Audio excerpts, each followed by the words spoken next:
तो hello guys, कैसे आप? सोलो मैं जब के लिए एक्सप्लेन करने वाला हूँ सोलो लेवलिंग का पार्ट 2। तो चलिए स्टार्ट करते हैं। तो चाहिए ये बोलने के बाद जिन्हों कहने लगता है कि मैं यहीं पर खो गया हूँ, तो मुझे अब वापस जाने का रास्ता मालूम नहीं। तो चाहिए कहने लगती है कि ये एक बॉस का गेट है, अगर यहीं पर तुमने कुछ किया तो बॉस जाग जाएगा और सारे टीम यहीं पर जो है वो सारे हाथ में पड़ जाएंगे, तो तुम्हें ऐसे चलना होगा। तो जिन्हों कहने लगता है कि चाहिए यहीं पर थी और मैंने उसको देखा नहीं, ये तो कमाल की बात है। और वहीं से वो जाने लगता है। तो वहीं पर चाहिए ने अपना नोज कवर कर रखा होता है रुमाल से, क्योंकि उसे हर हंटर से बदबू आती है, लेकिन इस हंटर से उसको बदबू नहीं आती, जिसकी वजह से वो हैरान हो जाती है और वो जिन्हों को स्मेल करने लगती है। तो उसे काफी अच्छी स्मेल आ रही होती है, जिसकी वजह से चाहिए हैरान हो जाती है और वो कहने लगती है कि तुम हंटर हो। तो जिन्हों कहने लगता है कि मैं ए रैंक हंटर हूँ। तो चाहिए उसे जाने देती है और कहने लगती है कि ये ए रैंक हंटर है, इसकी वजह से इससे ज्यादा बदबू नहीं आ रही। और इधर हम सारे लोगों को देखते हैं, जहाँ पर जिन्हों से वो कहने लगते हैं कि तुम चाहियन के पास गए, ये तो काफी अच्छी बात है। हम तो उससे दूर से बातें करते हैं क्योंकि चाहियन बहुत खतरनाक है। और जिन्हों मन ही मन में सोच रहा होता है कि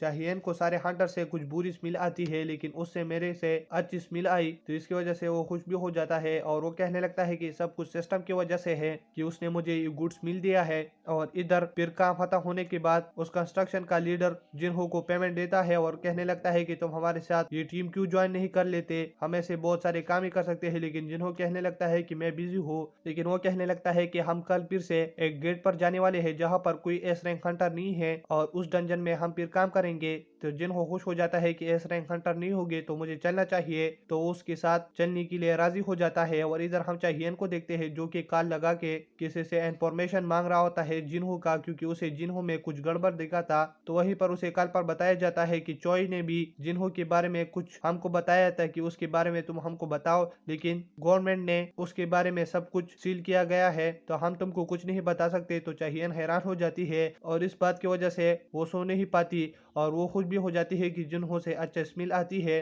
और कल हम फिर से जिन्हों को देखते हैं जो कि दूसरे डंजन पर जाने के लिए भी तैयार होते हैं। तो वहीं पर सारे लोग उसे देखकर खुश हो जाते हैं। तो इसकी वजह से जिन्हों को अपनी पुरानी साथियों की याद आ जाती है। आपको याद होगा तो वहीं पर एक हंटर आ जाता है जो कि उन लोगों से कहने लगता है कि हमारा आदमी जो है वो इस दिन नहीं आएगा, तो तुम्हारे में कोई आदमी ऐसा हो जो हमारी चीजों को ले जाने में मदद कर सके। तो सारे मना करते हैं क्योंकि बड़े डंजन में बहुत ज्यादा रिस्क होता है, तो इसकी वजह से उनकी जान भी जा सकती है। तो कोई भी उसके साथ जाने के लिए तैयार नहीं होता। और उस हंटर का नाम की हुन होता है और वो एक ए रैंक हंटर है। तो वहीं पर वो भी इसके साथ एग्री करता है कि मतलब लो रैंक वाले हंटर हमारे साथ नहीं चल सकते। लेकिन वहीं पर जिन्हों कहने लगता है कि मैं चलूंगा, तो वो कहने लगता है कि तुम्हारा कितना रैंक है, तो वो कहने लगता है कि ए रैंक। तो इसकी वजह से वो खुश हो जाता है कि ए रैंक वाले आदमी में भी हिम्मत होता है। और फिर वो उस डंजन के आगे होते हैं जहाँ पर वो डंजन बाकी डंजनों से बहुत ज्यादा बड़ा होता है और वहीं पर बहुत सारे ए रैंक और बी रैंक हंटर होते हैं। तो जिन्हों भी उनके साथ जाने के लिए बहुत ज्यादा खुश होता है और इधर वो उस डंजन के अंदर चले जाते हैं जहाँ पर जिन्हों को कुछ महसूस होने लगता है कि मतलब कुछ गड़बड़ तो है। तो वहीं पर कि हुन अपने मन में सोच रहा होता है कि मुझे अच्छा काम करना होगा क्योंकि मैं लीडर बन सकूं। अगर मैं ए रैंक हंटर हूँ लेकिन फिर भी मैं और बड़ा होना चाहता हूँ। तो पीछे जिन हो जा रहा होता है, तो वहीं पर वो लड़की कहने लगती है कि तुम्हें डरने की जरूरत नहीं, क्योंकि हमारे आगे जो की हुन है ना वो काफी अच्छा हंटर है, तो वो हमको बचा लेगा और तुम्हें डरना नहीं है। तो इसकी वजह से जिन्हों कहने लगता है कि मैं नहीं डर रहा। और वहीं पर सारे लोगों को कुछ फील होने लगता है, तो वो सारे रेडी हो जाते हैं। तो वहीं पर स्मॉल मॉन्स्टर आ जाते हैं, तो वो उनको जल्दी से खत्म करते हैं। लेकिन वहीं पर सारे लोग बहुत ज्यादा हैरान होते हैं क्योंकि स्मॉल मॉन्स्टर जो है ये सीरेन के गेट में पाए जाते हैं, लेकिन ये यहीं पर क्या कर रहे हैं। तो जिन्हों उसके पास चला जाता है तो उनके सर पर फट्टा होता है। तो इसकी वजह से वो कहने लगता है कि इसको किसी ने पाला है। और तब वहीं पर बहुत सारे ऑक्स आ जाते हैं और वहीं पर एक ऑक्स एक स्पेयर उनकी तरफ भेज देता है, यानी मीम पैक देता है, जहां पर कि हुन उसे बच जाता है। लेकिन वो काफी ज्यादा शॉक हो जाता है क्योंकि ऑक्स बहुत ज्यादा ताकतवर होते हैं। तो वहीं पर उन सारे लोगों के बीच में फाइट स्टार्ट हो जाती है। तो वहीं पर एक हंटर के पास एक मैजिक सोल्जर होते हैं जो कि वो उनको इस्तेमाल करके उनसे फाइट करवा सकता है, लेकिन इसमें टन अप माना लगता है। और इधर हम देखते हैं कि एक हंटर का हाथ भी कट जाता है, लेकिन हीलर उसका हैंड फिर से ही उगा देता है। हैरानी की बात है। और इधर हम देखते हैं कि उस हीलर पर कोई हमला करने वाला होता है ऑर्क्स, लेकिन वो अचानक से उठ जाता है और हमको दिखाया जाता है कि ये सब कुछ जिन्हों करा होता है अपनी स्टील मैजिक की मदद से। वो गायब होके इन सारों को कमजोर करा होता है और वो कहने लगता है कि मतलब मुझे कोई भी ना देखे और मैं उन सारों ऑक्स को खत्म करूं, क्योंकि मैं इन सारे लोगों की अटेंशन नहीं चाहता। तो वहीं पर वो सारे ऑक्स को स्लो करके वहीं पर वो सारे लोग यानी मीन हंटर उन सारे ऑक्स को मार देते हैं। तो वो खुश भी होते हैं, लेकिन वो कहते हैं कि मतलब ये स्लो कैसे हो, ये तो पहले पास थे। और वहीं पर एक मैजिक कास्टर होती है जो कि कहने लगती है कि मैंने जिन्हों को देखा, लेकिन मैं इन सारों लोगों को नहीं बताने वाला कि ये सब कुछ इसने किया अपने स्टिल पावर की मदद से, क्योंकि इसकी कोई रीजन हो सकती है। और तब वो कहने लगते हैं कि हमें आगे जाना चाहिए या फिर से दोबारा कल इसके पास आना चाहिए। तो वहीं पर उनका लीडर की हुन कहने लगता है कि नहीं, हमें वापस जाना चाहिए और हम कल फिर से आएंगे। तो वहीं पर वो जाने लगते हैं, लेकिन वहीं पर उस डंजन की गेट के ऊपर एक बैरियर होता है जो कि ताकतवर बैरियर होता है। लेकिन वहीं पर मैजिस कहने लगते हैं कि हम इसे हटा सकते हैं, हमें थोड़ा समय दो। लेकिन वहीं पर वो एक जाल होता है और उस गेट के ऊपर एक कर्स मैजिक लगा होता है, जिसकी वजह से सारे मैजिस की मुंह से खून आना शुरू हो जाता है। और पीछे काफी और होते हैं जो कि 50 के करीब होते हैं, और उनमें से एक और आगे आ जाता है जिसका नाम कारगल गन होता है। और वो पहले अपनी जबान में बात करने लगता है, लेकिन इसके बाद वो इंसानों की जबान सीख जाता है। और वहीं पर वो की उनसे कहने लगता है कि तुम्हारे पास दो रास्ते हैं, या तो तुम हमारे साथ चलो या इसके अलावा तुम यहीं पर मरो। तो वहीं पर की हुन कहने लगता है कि मैं तुम्हारे साथ चलना ही पसंद करूंगा, और उनके साथ चलने लगता है। तो की हुन जिन्हों को बताता है कि तुम हमारी वजह से यहीं पर फंसे हो, तो जब हम वहीं पर लड़ाई स्टार्ट करेंगे तो इसकी वजह से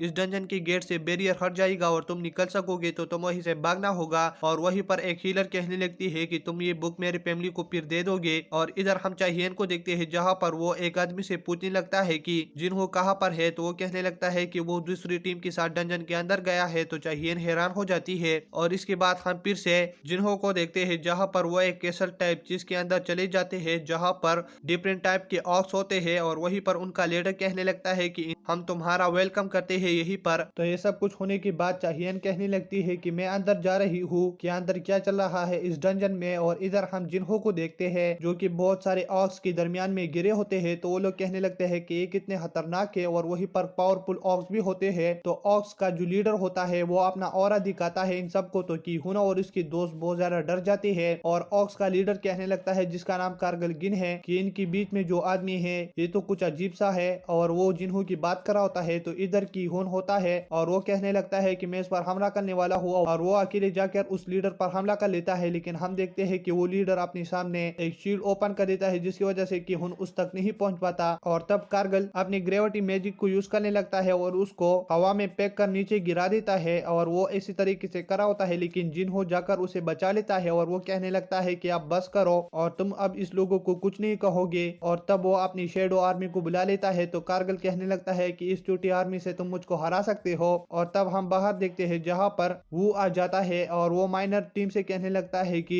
जिन्हों यही पड़ता और वो आप कहाँ पर है। तो कहने लगता है कि वो डंजन के अंदर है, और इसके अलावा चाहियन भी अंदर है। तो वो हैरान हो जाता है, और वो को डंजन के अंदर से एक ऑरा महसूस होता है। तो वो कहने लगता है कि यहाँ पर खतरा होगा और हमें और लोगों को भी बुलाना चाहिए, और मैं अंदर जा रहा हूँ। और तब हम चाहियन को देखते हैं, जो कि कहने लगते हैं कि मुझे भी और अंदर जाना चाहिए, क्योंकि यहीं पर इतने ऑक्स है तो अंदर कितने ऑक्स हो गए। और इधर हम देखते हैं कि जिन्हों अपनी शेडो आर्मी के साथ होता है, तो सारे लोग बहुत ज्यादा शॉक होते हैं। और इधर वो फाइट स्टार्ट कर देते हैं। तो वहीं पर आयरन अपना मैजिक यूज कर देता है, जिसकी वजह से सारे ऑक्स मर जाते हैं। और इधर इग्रिस पे अपना पावर यूज कर रहा होता है। और वहीं पर हम जिन्हों को भी देखते हैं, जो कि वो भी फाइट कर रहा होता है। और इधर कारगिल कहने लगता है कि तुम यूजलेस हो और तुम्हारे अटैक कुछ भी नहीं है। और तब वो जिन्हों पर पत्थरों से हमला कर रहा होता है, लेकिन जिन्हों से बच रहा होता है बहुत ही इजीली। और बाहर हम देखते हैं कि वो उस डंजन को मैयर कर रहा होता है। वो अपने साथियों के साथ उस डंजन को फिर से देख रहा होता है कि मतलब ये कौन सा डंजन है। तो वो कहने लगते हैं कि ये डंजन एस रैंक गेट के बराबर है। तो वो कहने लगते हैं कि हमें असॉल्ट टीम को बुलाकर अंदर जाना चाहिए। और इधर हम फिर से जिन्हों को देखते हैं, जो कि कहने लगता है कि कारगल तुम जल्दी हारने वाले हो, और मैं तुम्हारी आर्मी को एक्सट्रैक्ट करके अपने साथ मिला लूंगा, और बढ़ते बढ़ते मैं तुमको भी अपना गुलाम बना लूंगा। तो कारगल बहुत ज्यादा गुस्सा हो जाता है। और तब हम देखते हैं कि कारगल में एक ग्लिच आ जाता है, जैसे बारूका में आया था।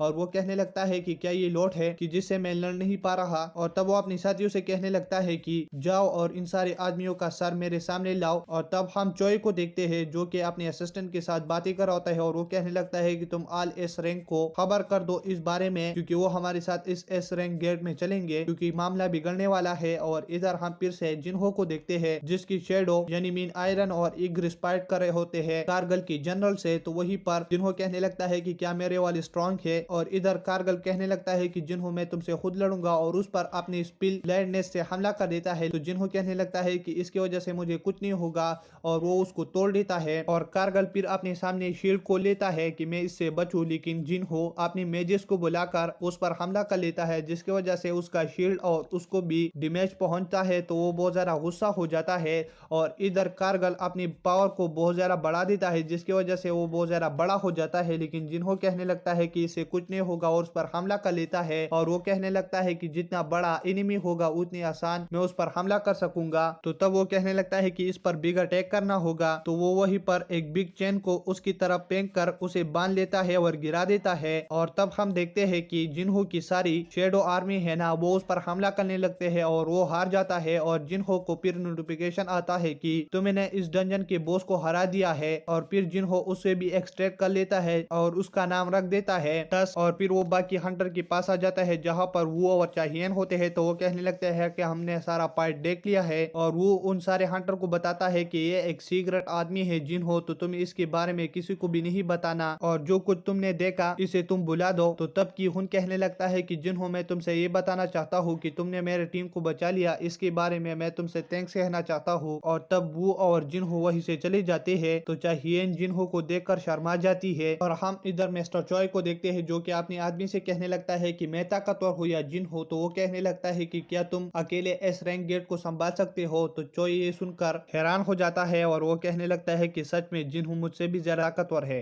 और इधर हम जिन्हो को देखते हैं जो कि यो से बातें करने लगता है और तब हम एक एसोसिएशन गिल्ड के बाहर देखते हैं जहाँ पर एक एक्टर हंटर बन चुका होता है और वो कहने लगता है कि हंटर होना कितनी अच्छी बात है। तो ये सब कुछ होने के बाद हम मीडिया वालों को देखते हैं जो कि आए हुए होते हैं ली के लिए, क्योंकि ली एक एक्टर होता है और उसके लिए ये सारे मीडिया आ चुके होते हैं कि कौन इसको रिक्रूट करेगा अपने गिल्ड में। तो वहीं पर बेका और चोई भी आ जाते हैं। तो सारी मीडिया उसकी तरफ मुंह कर लेते हैं कि तुम दोनों ली को रिक्रूट करने के लिए आई हो अपनी गिल्ड में। तो वो कहने लगते हैं कि ये कौन है और हम इसको नहीं जानते। तो इसकी वजह से मीडिया नाराज होकर वहीं से चले जाते हैं और इधर बेका और चोई कहने लगते हैं कि अभी जो प्रॉब्लम हुआ वो ए रैंक का गेट एस रैंक में बदल चुका था, तो उसको जिन्होंने बहुत अच्छी तरीके से संभाल लिया। तो इसकी वजह से वो दोनों फाइट करने लगते हैं कि कौन इसको अपनी गिल्ड में लेगा। तो ये सब कुछ हो ही रहा होता है, लेकिन वहीं पर प्यूल गिल्ड का लीडर आ जाता है और वो कहने लगता है कि तुम यहीं पर ली के लिए आए हो। तो वो दोनों गुस्सा होकर कहने लगते हैं कि नहीं। और हम देखते हैं कि ली को सॉन्ग और जिन्हा जो कि जिन्हो की सिस्टर है वो भी देख रहे होते हैं मोबाइल के जरिए से। और इधर ली कैमरे के सामने आ जाता है और वो कहने लगता है कि मैं अब यहीं पर आया हूँ अपना रैंक को चेक करने के लिए कि मैं अब किस रैंक का हूँ। तो वहीं पर मीडिया उसे पूछने लगते हैं कि तुम क्या एक्टर का काम छोड़ लोगे। तो वो अपने मन में सोच रहा होता है कि मेरे इन दिनों कुछ बदनामी हुए है जिसकी वजह से मैं एक एडवेंचरर बनना चाहता हूँ। मैं तो पहले ही एडवेंचरर था, लेकिन मैं इन लोगों को अब शो करना चाहता हूँ कि मैं अब एडवेंचरर बन रहा हूँ, लेकिन फिर मैं फिर से एक्टर बनूंगा। और तभी जिन्हो आ जाता है। तो वहीं पर उसे गार्ड रोक रहा होता है कि यहीं पर ली का इंटरव्यू चल रहा होता है, लेकिन पीछे से प्रेसिडेंट गो आ जाती है और वो कहने लगते हैं कि तुम इसको आने दो और ये मेरा गेस्ट है। और गो ली को बताता है कि तुम क्या कर रहे हो और मैंने तुमको बताया कि यहीं पर इस वक्त इंटरव्यू नहीं चलेगा, जिसकी वजह से ली बहुत ज्यादा शर्मा जाता है और वो कहने लगता है कि मेरी बहुत ज्यादा बेइज्जती हुई इस जिन्हो की वजह से। और अंदर हम देखते हैं कि बेक और चोए होते हैं। तो जिन्हो कहने लगते हैं कि यहीं पर किस लिए है। तो गो प्रेसिडेंट कहने लगता है कि ये यहीं पर इसलिए आए हैं कि मतलब अब तुम किस रैंक के हो। और तब वो अंदर चला जाता है जहाँ पर उसे वो बताने लगते हैं कि पहले हम तुम्हारी एबिलिटी चेक करते हैं कि तुम किस एबिलिटी को यूज कर सकते हो। तो वो एक सोल्जर को समन कर लेता है। तो वो कहने लगते हैं कि तुम इससे ज्यादा भी कर सकते हो। तो जिन्हो फिर हार मान लेता है और वो कहने लगता है कि मुझे सारे को समन करना ही होगा। तो वहीं पर वो बहुत सारी सोल्जर्स को एरेस कर लेता है और वो कहने लगता है कि मैं बस इतने ही को समन कर सकता हूँ। तो वो बहुत ज्यादा हैरान हो जाते हैं और बाहर चोए और बेग भी बहुत ज्यादा हैरान होते हैं कि एक ऐसा यूनिक पावर है। और तब जिन्हो को लाइसेंस भी मिल जाता है एस रैंक का और वो कहने लगता है कि मुझे इससे काफी आसानी होगी चीजें को बाई करने में। और तब वो बाहर जाने वाला होता है, लेकिन चोए और बेक आ जाते हैं और वो कहने लगते हैं कि जिन्हो कैसे हो। लेकिन जिन्हो कहने लगता है कि सॉरी मैं चलता हूँ। लेकिन वो जैसे ही बाहर चला जाता है वहीं पर मीडिया उस पर टपक पड़ते हैं और वो कहने लगते हैं कि हमारी कंट्री में 10th एस रैंक अवेकन हुआ है और उसका नाम जिन्हो है। तो जिन्हो देखकर हैरान हो जाता है और ये सब कुछ उसकी सिस्टर और बाकी लोग भी देख रहे होते हैं। और इधर हम फिर से यो और उसकी फादर को देखते हैं। तो वहीं पर फादर कहने लगता है यो से कि क्या तुम उस जिन्हो को मना पाई हमारे गिल्ड में आने के लिए, लेकिन यो कहने लगता है कि उसने मुझसे कहा कि मैं इन मामलों में नहीं पढ़ना चाहता क्योंकि इसकी वजह से मुझे बहुत काफी प्रॉब्लम हो सकती है और मुझे सब कुछ शांति से निपटाना है और यो तुम मेरे साथ आओ। तो यो ये अपने फादर को भी बताता है। तो फादर कहने लगता है कि तुम तो कुछ अजीब सी ही बातें कर रहे हो और यो तुम क्या बक रहे हो, तुम उसको भी नहीं ला सके और खुद भी जा रहे हो ये गिल्ड छोड़कर। और इधर हम फिर से जिन्हो को देखते हैं जो कि हंटर ऑक्शन पर चला जाता है कुछ चीजें बाई करने के लिए और वहीं पर वो उस आदमी से कहने लगता है कि मुझे कुछ ऐसे क्लॉथ दिखाओ जिससे मैं आग से बच सकूं डंजन में। तो उसे कपड़ा दिखाता है लेकिन उसका प्राइस जिन्हो देखकर हैरान हो जाता है। लेकिन वो आदमी कहने लगता है कि तुम इसको फ्री में खरीद सकते हो लेकिन तुम यहीं पर एक बहुत ज्यादा सख्त ग्लास है जिसे अगर तुम तोड़ सको तो हम ये तुमको फ्री में देंगे। तो वो कहने लगता है कि मैं तोड़ूंगा और उसे जैसे तोड़ने लगता है तो वहीं पर वो आदमी डर जाता है और कहने लगता है कि मैं मजाक कर रहा था और तुम्हें इसे तोड़ना मत। और इसके बाद वो डेगर को भी देखने लगता है और फिर हम इधर बैग को देखते हैं जो कि जिन्हो के बारे में सोच रहा होता है कि मैं पहले उससे मिला था तो वो इतना ज्यादा ताकतवर नहीं था, लेकिन इस बार मैं जैसे मिला उससे तो वो मुझसे भी आगे निकल चुका है और क्या वो ऐसा हंटर है जो कि स्ट्रांग होता जा रहा है। और फिर हम जिन्हो की सिस्टर को देखते हैं जो कि अपनी विंडो से बाहर देख रहे होते हैं कि मतलब कोई मीडिया वाली तो बाहर नहीं है। और इधर वो जिन्हो को बताता है कि अगर तुम्हें मीडिया के सामने आना है तो आओ लेकिन मुझको मत लाओ इन सारे झंझट में। और तब जिन्हो कहने लगता है कि मैं बाहर जा रहा हूँ एक हफ्ते के लिए। तो वहीं पर यो आ जाता है तो जिन्हो को बहाना मिल जाता है और वो जिन्हा से कहने लगता है कि मैं इसके साथ एक हफ्ते के लिए काम पर जा रहा हूँ। और फिर रात हो जाती है जहाँ पर जिन्हो टस के गार्ड को बुला लेता है और उसे कहने लगता है कि तुम में से एक जिन्हा की गार्ड बनोगे। तो वहीं पर एक चला जाता है और जिन्हो बिल्डिंग के ऊपर चला जाता है और वहीं पर वो बहुत सारे गार्डों को शहर की रखवाली के लिए भी भेज देता है। और इसके बाद हमको जेजो आइलैंड का एक एंड दिखाया जाता है जो कि शहर की तरफ आ रहा होता है। और फिर से हम जिन्हो को यो के साथ देखते हैं जहाँ पर वो रास्ते पर जा रहे होते हैं। तो यो कहने लगता है कि तुम कहाँ पर जा रहे हो। तो जिन्हो कहने लगता है कि ट्रेनिंग करने के लिए। और इसके बाद जिन्हो उसकी गाड़ी से उतर जाता है अपनी लोकेशन पर और तब वो डीमन कैसल के अंदर आ जाता है और वो कहने लगता है कि अब अच्छा होगा कि मैं इस डीमन को कॉन्कर कर लूं। और वहीं पर उसको क्विज भी मिल जाता है तो वो कहने लगता है कि मुझे पसंद है रिवॉर्ड्स। और तब हम यो के फादर को देखते हैं जहाँ पर उसकी मदर भी होती है। तो वो कहने लगते हैं कि तुम यो के लिए बहुत ज्यादा सेट हो गई क्योंकि उसने घर छोड़ा। तो वो कहने लगता है कि मैं उसके लिए सेट नहीं हूँ और वहीं पर वो बेहोश हो जाता है। और इधर हम फिर से जिन्हो को देखते हैं जहाँ पर उसके सामने एक बड़ा मॉन्स्टर होता है।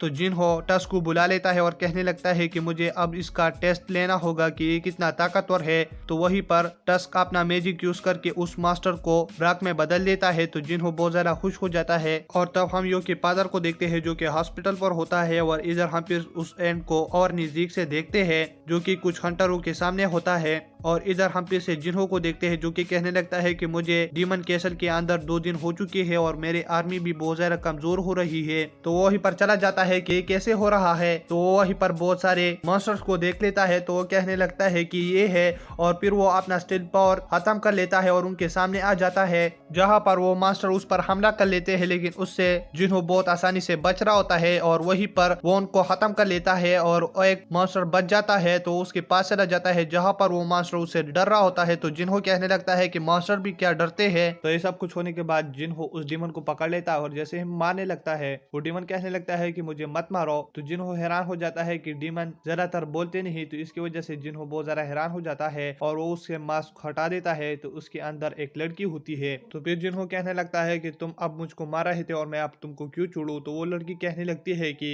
मैं तुम्हें कुछ नहीं कह रही तो इसकी वजह से तुम मुझे छोड़ सकते हो। जो जिन्हो कहने लगता है कि चलो छोड़ दिया। तो वो इसे जाने ही लगता है, लेकिन वो डीमन कहने लगती है कि मैं तुम पर हमला करती हो, यही मेरा चांस है। लेकिन जिन्हो बच जाता है टस की वजह से। तो जिन्हो कहने लगता है कि तुमने मुझ पर दोबारा क्यों अटैक किया। तो लड़की कहने लगती है कि खुद को बचाओ के लिए। और इसके बाद जिन्हो कहने लगता है कि मैं तुमको मार रही हूँ। तो वो लड़की कहने लगती है कि मुझको मत मारो, इसकी वजह से मैं तुम्हें दूसरी फ्लोर का परमिट दूंगा। तो जिन्हो खुश हो जाता है और इसके बाद वो लड़की कहने लगती है कि मेरे और फैमिली को कुछ मत कहो, इस फ्लोर के अलावा बाकी सारे फ्लोर को भी परमिट दूंगा। और इसके बाद हम उस आइलैंड पर देखते हैं जहाँ पर वो एंट आया था। तो उसने वहीं पर बहुत तबाही मचाई होती है और वो कानाका के वहीं से चला जाता है। और इधर हम फिर से जिन्हो को देखते हैं और उस लड़की का नाम एलिसा होता है। तो जिन्हो कहने लगता है कि क्या तुम्हारे कानों में ये आवाज बजती है कि इंसानों को मारो। तो लड़की कहने लगती है कि ये आवाज हमारे कानों में नहीं बजता, लेकिन इसके अलावा हमारे कानों में ये आवाज बजता है कि प्रोटेक्ट दिस प्लेस। तो एलिसा कहने लगते हैं कि नहीं, हम पहले डीमन रिलम में थे।